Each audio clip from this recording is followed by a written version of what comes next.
What if the person you miss the most isn't truly gone?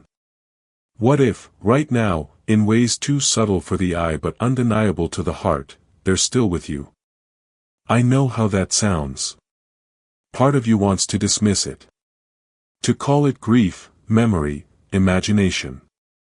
But what if there's another possibility, one that doesn't erase your pain, but transforms it? For decades, Edgar Cayce documented something extraordinary, that death is not an ending, but a transition. Not a disappearance, but a change in how we connect. This isn't about blind belief. It's about the quiet, unexplainable moments many people experience after loss, the feeling of presence, the strange coincidences, the sense that love didn't vanish, it just changed form. If you've ever felt, even for a second, that someone you lost was still somehow near, you're not alone. And what you're about to discover may change the way you understand loss forever. To understand these experiences, you have to begin with a simple but radical idea, one that Edgar Cayce repeated throughout thousands of readings. Consciousness does not die. According to Cayce, what we call death is not an end, but a transition, like water turning into vapor. The form changes, but the essence remains. The personality, the awareness, the love, all continue, just beyond the limits of the physical world. And here's where it becomes deeply personal. Cayce taught that after passing, souls often stay close to those they love, not because they're trapped, but because love itself is a powerful, connecting force. It doesn't dissolve with the body. It extends beyond it. In this view, the bond you shared doesn't break. It evolves. That means the connection you feel, the sudden memories, the quiet sense of presence, the unexplainable moments, may not be your mind trying to hold on. They may be signs that the relationship is still alive. Just in a different form. If these connections are real, why do so many people never notice them? According to Edgar Cayce, the answer isn't that the signs aren't there, it's that we've been taught not to see them. From an early age, we're conditioned to trust only what can be measured, proven, and explained. Anything subtle, emotional, or intuitive is often dismissed as coincidence or imagination. So when something unusual happens, a sudden scent, a vivid dream, a strange coincidence, our first instinct is to rationalize it away. We explain it. We minimize it. We forget it. But in doing so, we may be closing the very door through which connection tries to reach us. Cayce believed this was the real tragedy, not death itself, but the belief that love must end because we can no longer perceive it physically. The signs are often quiet. Easy to overlook. Easy to doubt.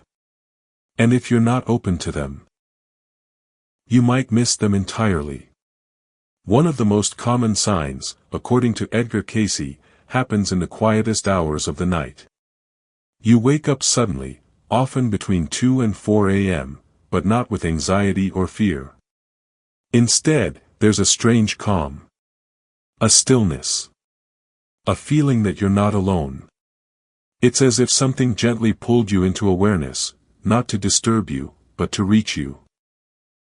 Cayce described these moments as times when the mind is quiet and more open, making it easier for subtle connections to occur. And what stands out most is the feeling, not panic, but peace. A presence you can't explain, but somehow recognize. Many people dismiss this as random. But what if it isn't? Another subtle yet powerful sign, described by Edgar Cayce, comes through the natural world, especially animals. Have you ever noticed a bird appearing at just the right moment? A butterfly lingering near you longer than usual? Or even a pet suddenly acting differently, more attentive, more comforting, as if responding to something unseen? Cayce believed animals are more sensitive to energies beyond our perception. Because they don't filter reality through logic the way we do, they can respond to spiritual presence more easily. What matters most isn't just the animal, it's the timing and the feeling. These encounters often happen when you're thinking about someone you've lost, or when you need comfort the most. And in those moments, it can feel less like coincidence, and more like a quiet message. I'm still here. Sign 3, familiar sense. One of the most immediate, and often undeniable, signs comes through scent. According to Edgar Cayce, smell is deeply tied to memory and emotion, making it a powerful channel for connection. And when this happens, it's not vague or imagined. It's specific. You might suddenly smell a loved one's perfume, their favorite food, or a scent that was uniquely theirs. It appears out of nowhere, lingers for a few seconds, then vanishes just as quickly. No source. No explanation. What makes it meaningful isn't just the scent, it's the moment. These experiences often occur when you're thinking about them, missing them, or needing comfort the most. It's subtle. Easy to question. But in that brief instant, it can feel unmistakably real, like a quiet reminder that they're closer than you think. Sign 4, electrical and technology disturbances. Some of the most intriguing signs don't come through feelings, but through the physical world around you. Edgar Cayce described consciousness as a form of energy. And if that's true, it may be able to interact with other forms of energy, especially electrical systems. You might notice lights flickering at unusual moments. A song connected to your loved one playing unexpectedly. A device turning on or behaving in ways you can't quite explain. On their own, these events seem random. But when they happen at emotionally significant times, when you're thinking about them, missing them, or asking for a sign, they can feel different. Intentional. Personal. Not something to fear. Something to notice. Because sometimes, the message doesn't come as a voice, but as a small disruption in the ordinary that quietly says, I'm here. Sign 5, visitation dreams. Not all dreams are the same. According to Edgar Cayce, some dreams are more than memory or imagination, they feel vivid, clear, and deeply real, as if you've truly met someone again. In these moments, your loved one often appears whole, peaceful, and free from pain. The interaction feels natural, like a real conversation, not a fading dream. What sets these experiences apart is how you feel when you wake up. Not confused. Not unsettled. But comforted. As if, for a brief moment, the distance between worlds disappeared. Some even receive messages, words, guidance, or reassurance they couldn't have expected. You don't just remember these dreams. You carry them. Sign 6, synchronicities and repeating numbers. Sometimes the message doesn't come through a feeling or a dream, but through patterns you can't ignore. Edgar Cayce described how meaningful coincidences can act as a form of communication. You might begin noticing the same numbers again and again, birthdays, anniversaries, or dates tied to someone you've lost. They show up on clocks, receipts, license plates, always at the right moment.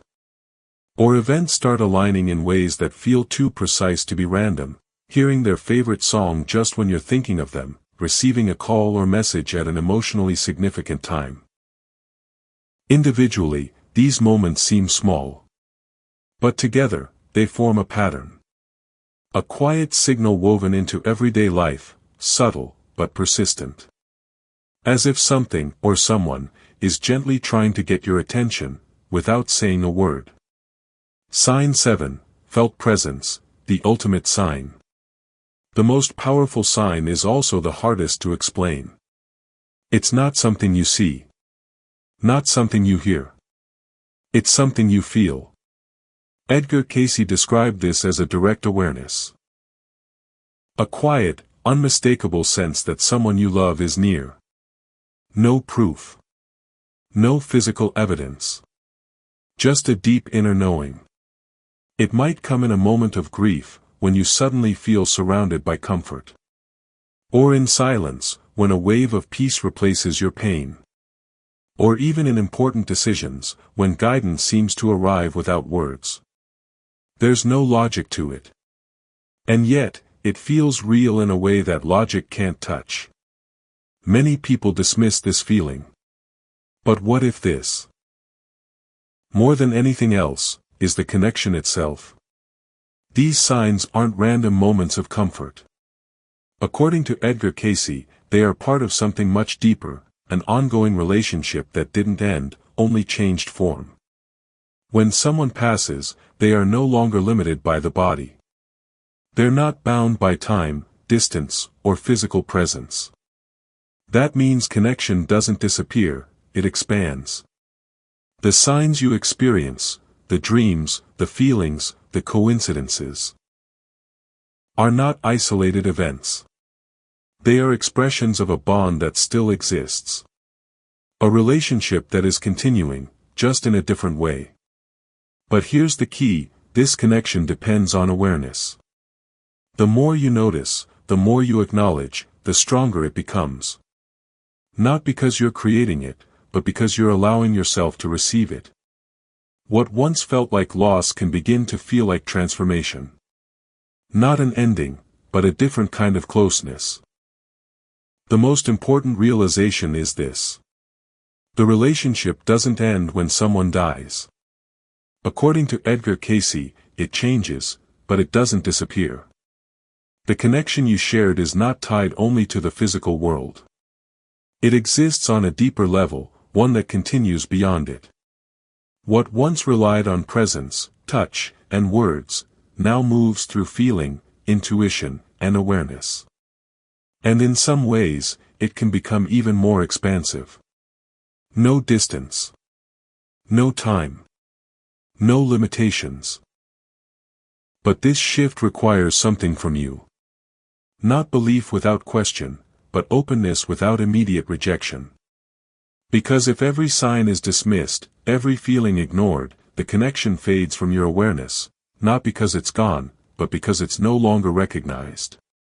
The bond is still there. Still active. Still alive. The only difference is how you choose to experience it. If these connections are real, the question becomes, what do you do with them? According to Edgar Cayce, the answer is simple, but often overlooked. Acknowledge them. When something happens, a dream, a scent, a coincidence, pause. Instead of dismissing it, allow yourself to notice it. Even a quiet "thank you" can shift how you experience it. You can also speak to your loved one. Not as a ritual, but as a continuation of your relationship. Share your thoughts. Ask for guidance. Be honest. This isn't about forcing signs or chasing experiences. It's about becoming more aware of what may already be happening. And just as important, don't isolate yourself in it. When people share these moments, something changes. Doubt softens. Patterns become clearer. The experience feels less like imagination, and more like connection. Start small. Stay open. Let the relationship evolve naturally. In the end, this isn't just about signs. It's about how you understand love. Because if what Edgar Cayce suggested is true, then death doesn't erase connection, it transforms it. The person you miss hasn't vanished. They've simply moved beyond what you can see. And yet, the bond remains. Still present in quiet moments. Still reaching through memory, feeling, and awareness. Still part of your life in ways that don't need proof to be real. The question isn't whether they're gone. It's whether you're willing to experience their presence differently. To let love exist without form. To feel connection without certainty. To accept that some things are understood not by the mind, but by the heart. Because what you shared didn't end. It changed. And in that change, it may still be closer than you think. If something in this message resonated with you, don't ignore it. Take a moment tonight, and simply acknowledge the person you've been missing. You don't need the perfect words. Just be real. Just be open. And if you've experienced any of these signs, subtle or undeniable, share your story in the comments. You might think it's small, but it could mean everything to someone else who's searching for the same reassurance. If this video helped you see loss in a new way, subscribe and stay with us. Because this is just the beginning of understanding a connection that doesn't end. And before you go, ask yourself, what if the love you thought you lost is still trying to reach you right now?